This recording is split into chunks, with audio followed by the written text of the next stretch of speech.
Everyone, welcome back to my channel. আমার 50 day এসএলের আজকে হলো ডে 41।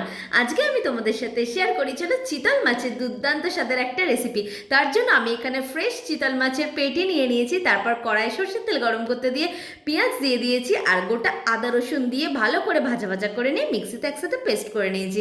তারপর ওই মাছের পিসগুলো নুন হলুদ মাখিয়ে কড়াই সরষের তেল গরম করতে দিয়ে একে একে মাছগুলোকে ভালো করে ভেজে নেবে। তারপর ওই তেলের মধ্যে তেজপাতা শুকনো লঙ্কা ফোড়ন দিয়ে আগে থেকে যে পেঁয়াজ আদা রসুনের পেস্টটা করে রেখেছিলে সেই পেস্টটা দিয়ে দেবে।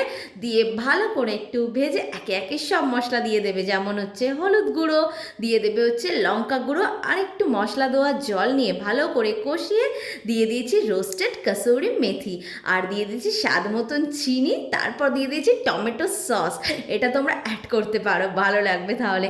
তারপর দিয়ে দিয়েছি গোলমরিচের গুঁড়ো, দিয়ে দিয়েছি স্বাদ মতন নুন আর দিয়েছি ধনে জিরে গুঁড়ো। দিয়ে ভালো করে একটু ফুটিয়ে আগে থেকে ভেজে রাখা মাছগুলোকে একে একে দিয়ে দিয়েছি। দিয়ে সব শেষে ওপর থেকে গরম মশলা ছড়িয়ে সার্ভ করেছি চিতল মাছের ঝাল। কেমন লাগলো জানিও।